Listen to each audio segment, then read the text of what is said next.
Today I'll be showing you how I created this little bird in Pastels.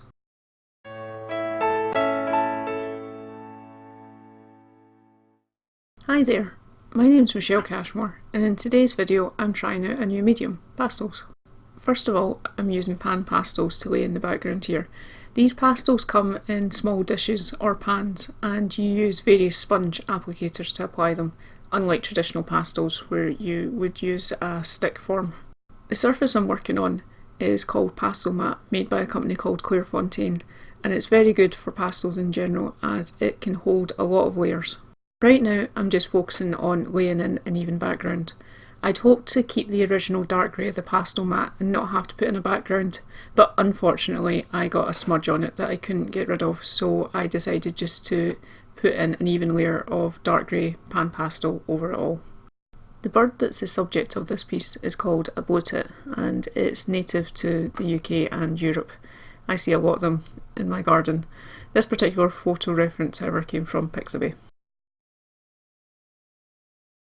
So once I'm happy with the background, I move on to blocking in the base colours on the bird itself.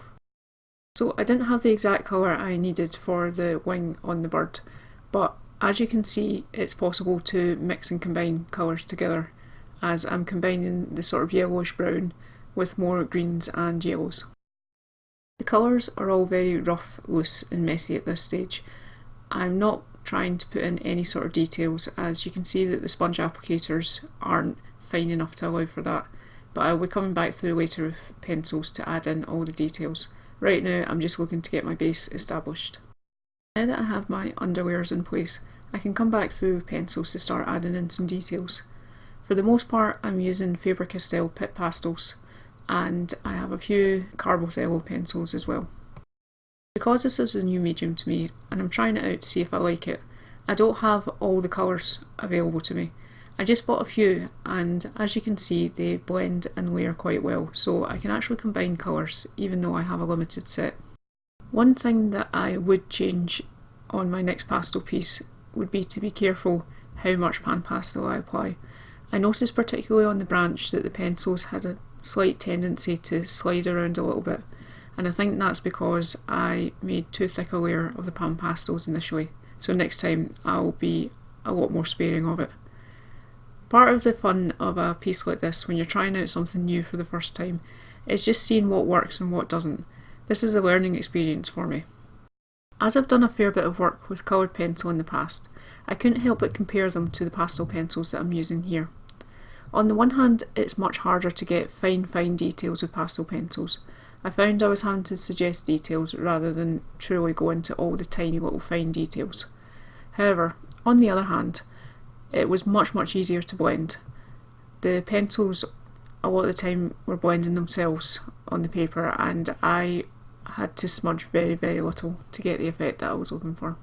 I also found that pastels were a much faster medium than coloured pencils are.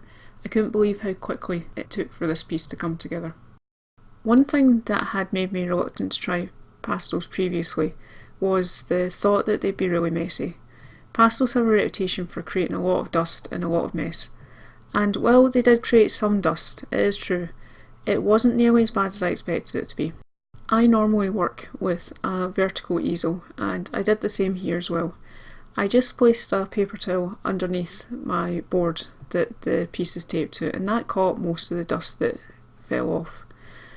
Because I was using pan pastels and pastel pencils though, I think they are lower dust than the traditional sticks are, and because the Pastelmat tends to grab a lot of the pigment rather than it just falling off the surface, that reduced the dust somewhat as well.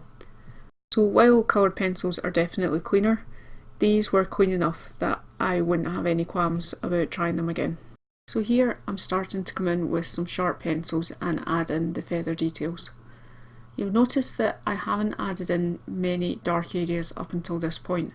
This was because I didn't want the black to blend into my other colours and muddy them up, so I left it as late in the process as possible. In places where I've added the feather detail but it's appeared too contrasty and too stark, I've just used my finger just to blend that out a little bit and it gives it a little bit of a softer edge.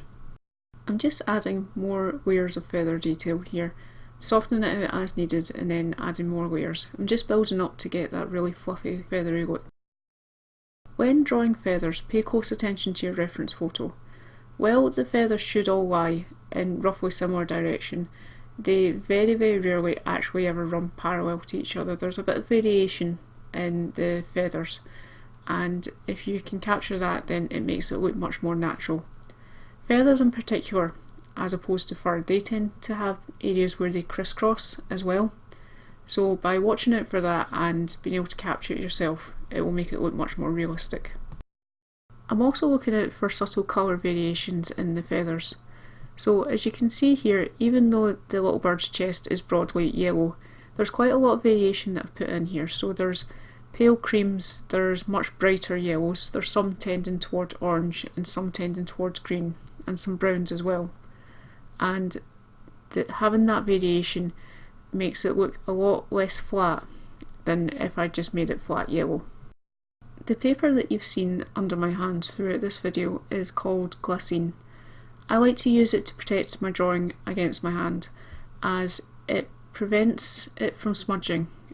Nothing sticks to it, so it's really good for mediums like this that are very prone to smudging.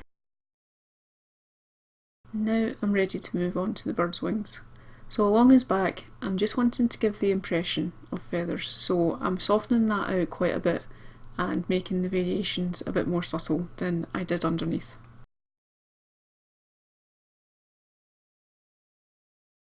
He also has these really gorgeous, almost jewel-like tones on the blue areas of his wings, so I'm using turquoises and greens and whites just to try and amp that up and try and capture that.